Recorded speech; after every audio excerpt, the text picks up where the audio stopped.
Good evening, welcome to my channel Khushmeet beats. तो जैसा कि आप सभी देख पा रहे हैं कि शाम की चाय के साथ मेरा कार्ड सज के फिर से आप लोगों के लिए तैयार है।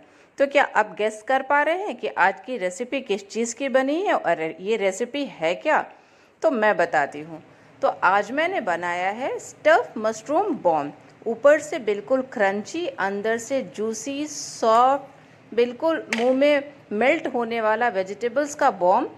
बहुत ही टेस्टी, बच्चों को तो ये पसंद आता ही है, बड़ों का भी ये फेवरेट हो जाता है। तो ये जो रेसिपी है ना, ये थोड़ी लंबी होगी, तो प्लीज़ आप इसको स्किप मत कीजिएगा। तो मैंने यहाँ 4 पैकेट मशरूम लिया है और इसके जितने बड़े वाले मशरूम है ना, मैं उसका यूज़ करूँगी। तो मैंने मशरूम के सारे डंठल को निकाल लिया है। अगर आप चाहते हैं तो इसको स्टफिंग में यूज़ कर सकते हैं या आगे किसी रेसिपी में आप इसको डाल सकते हैं। और मशरूम जो है ना, वो बड़े वाले होने चाहिए, क्योंकि बड़े मशरूम रहेंगे तो उसमें स्टफ़ करने में हमें आसानी होगी। छोटे वाले मशरूम अगर बॉईल करेंगे तो और श्रिंक हो जाएगा, तो मशरूम में स्टफ़ नहीं हो पाएगा। तो इस चीज़ का ध्यान रखेंगे कि मशरूम का साइज़ थोड़ा बड़ा हो। तो कोई कोई मशरूम का जो डंठल है इतना अंदर तक गया हुआ था ना कि चाकू की मदद से मुझे उसको क्लीन करना पड़ा। तो आपको मैं दिखा रही हूँ कि ये मशरूम का साइज होना एग्जैक्टली कितना चाहिए। तो अगर आपको इतने बड़े वाले मशरूम मिल जाते हैं ना, तो बहुत अच्छा रहेगा, और इतना ही अंदर होल बना लीजिएगा। और इसको बहुत अच्छे से मैं क्लीन कर ले रही हूँ, क्योंकि मुझे मशरूम से होती है एलर्जी, बहुत लोगों को हम में से होती है। तो मैं रेसिपी में कभी भी मशरूम कच्चा यूज़ नहीं करती, मैं इसको थोड़ी देर के लिए बॉईल ज़रूर कर लेती हूँ।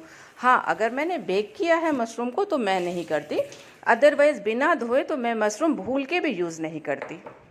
तो मैंने यहाँ पतीले में पानी डाल के गर्म करने के लिए चढ़ा दिया है और उसमें डाला है 1/2 टेबल स्पून नमक। तो मुझे ऐसा लगता है ना कि नमक डालने से शायद मशरूम की एलर्जी निकल जाती है। प्लीज़ आप मुझे बताइएगा, ऐसा होता है क्या?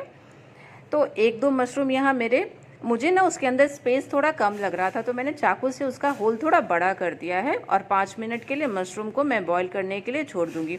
मशरूम बॉईल होने में बहुत कम समय लेता है। तब तक ना हम अपने वेजिटेबल्स को कट कर लेते हैं, और आपको तो पता है सबसे ज़्यादा मुश्किल होता है चॉपिंग करना। तो मैं यहाँ यूज़ कर रही हूँ 1 प्याज का, और आप इसमें अपने पसंद की जितनी वेजिटेबल्स चाहते हैं आप स्टफिंग में यूज़ कर सकते हैं। आप अपने टेस्ट के अकॉर्डिंग वेजिटेबल्स को ऊपर नीचे कर सकते हैं।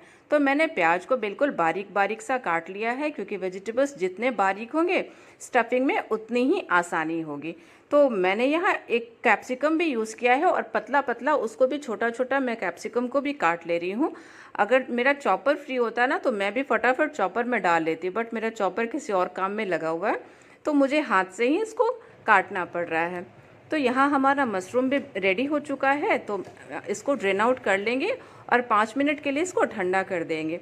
देखिए कितने बड़े मशरूम का मैंने यूज़ किया है, और ये श्रिंक होके कितना छोटा छोटा हो गया है, लेकिन इतना ठीक है, इसमें स्टफ़ करने में हमें कोई परेशानी नहीं होगी। तो वापस से आ जा रही हूँ अपने टफ काम के पास में, और मैंने अब अपने चॉपर को फ्री कर लिया है, और इसमें मैं डाल रही हूँ थोड़े से स्वीट कॉर्न, और उसको मैं चॉपर की मदद से बिल्कुल बारीक चॉप कर लूँगी, क्योंकि जितना बारीक रहेगा मशरूम के बाहर स्टफिंग नहीं आएगी। और आपने जो मशरूम के डंठल का यूज़ किया था ना, रखा था, आप उसको भी इसमें डाल सकते हैं। तो देखिए कितना बारीक हो गया चॉपर की मदद से ये। तो मैं एक हरी मिर्च भी यहाँ पे काट ले रही हूँ बिल्कुल बारीक बारीक। अगर आप तीखा ज़्यादा खाना पसंद करते हैं तो अपने टेस्ट के अकॉर्डिंग तीखा ऊपर नीचे कर सकते हैं। मैं इसमें चिली फ्लेक्स का यूज़ करूँगी, इसलिए मैंने तीखा थोड़ा कम डाला है। और एक स्लरी बना ले रहे हैं फटाफट से, जो हमारे मशरूम को कोट करेगा। तो मैंने यहाँ यूज़ किया है 1.5 चम्मच मैदे का, और 1/2 टेबल स्पून इसमें मैंने डाला है ब्लैक पेपर, और थोड़ा सा डाला है नमक। अजी हाँ जी, मैंने इसमें 1 चम्मच कॉर्नस्टार्च का भी यूज़ किया है, मेरे पास कॉर्नफ्लावर ख़त्म हो चुका था। तो एक अच्छी सी स्लरी बना लेंगे, और जब हमारे स्पून के ऊपर ये कोट हो जाए ना, उतना ही इसको हमें पतला और गाढ़ा रखना है। तो मैं यहाँ साइड कर ले रही हूँ, और अपने वेजिटेबल्स में मैं एक अच्छी सी सीजनिंग ऐड करती हूँ। तो मैं यहाँ डाल रही हूँ अपने टेस्ट के अकॉर्डिंग नमक, और आप अपने टेस्ट के अकॉर्डिंग डाल लीजिएगा। मैं यहाँ यूज़ कर रही हूँ मिक्स जो हर्ब्स आते हैं ना, पिज़्ज़ा सीजनिंग वाले हर्ब्स, उसका यूज़ कर रही हूँ, और थोड़े से मोज़रेला चीज़ का भी मैं इस्तेमाल कर रही हूँ। और ये जो स्टफिंग है आप इसको बहुत बना के आराम से फ्रिज में रख सकते हैं। आप इसके पराठे बना सकते हैं, इसके पिज़्ज़ा पॉकेट्स बना सकते हैं, छोटे मिनी समोसे बना सकते हैं। मैं आगे वो रेसिपी आपके साथ ज़रूर शेयर करूँगी। तो ये रख देने से ना बहुत आसानी होती है। अगर आपके पास गेस्ट सामने आने वाले हैं, स्टफिंग तैयार रखिए और फटाफट से कोई रेसिपी में फिल करके बना दीजिए। बिल्कुल टेस्टी इसकी रेसिपी बनती है। तो अब वापस से आते हैं हमारे मशरूम के पास।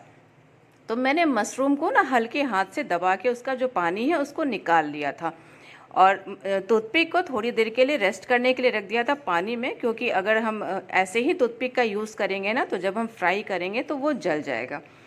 तो जब हम स्टफिंग करेंगे मशरूम की तो हमें ये ध्यान देना है कि जो दोनों मशरूम हो उसका साइज एक जैसा हो, नहीं तो मशरूम एक के ऊपर एक जब जाएगा ना तो बीच में से स्टफिंग निकल जाएगी।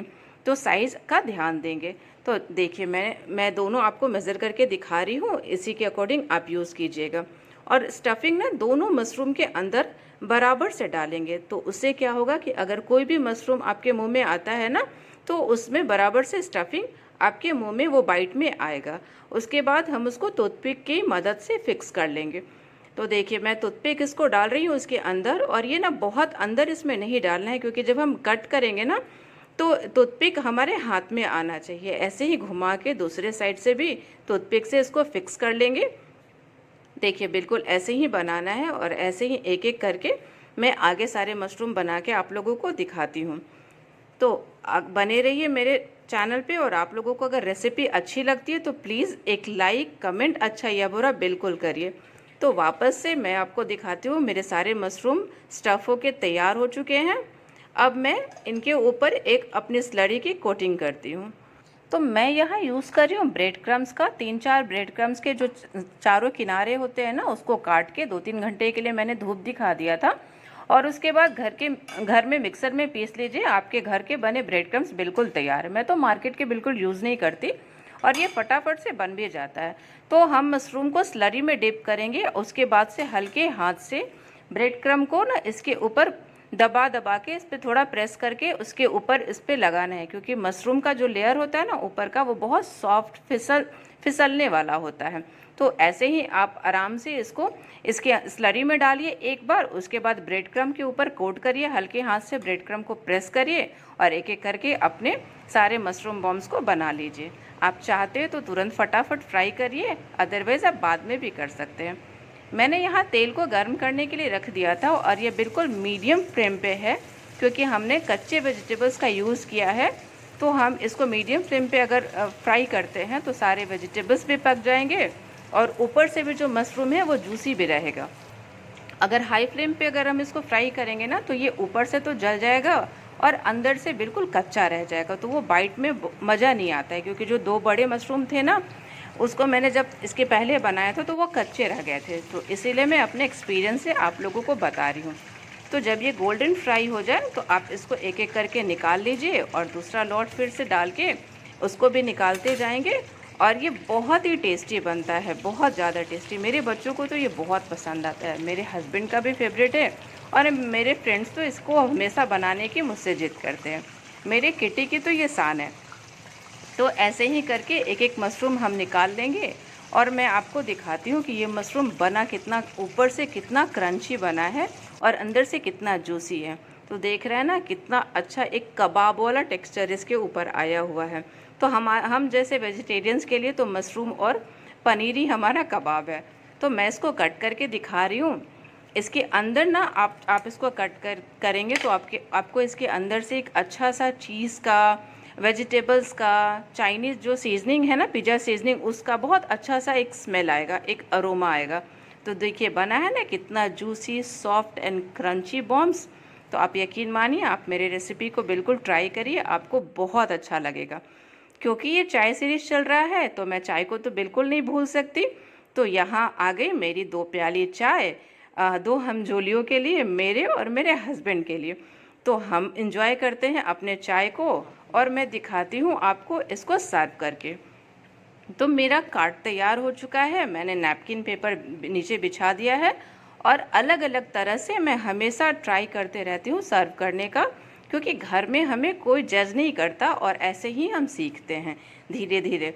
तो मैं बहुत परफेक्ट नहीं हूँ, और आप भी ये सोच के खाना बिल्कुल मत बनाइए कि गलत हो जाएगा, अच्छा हो जाएगा। दिल से बनाइए, आप खाना बहुत अच्छा बनाएंगे।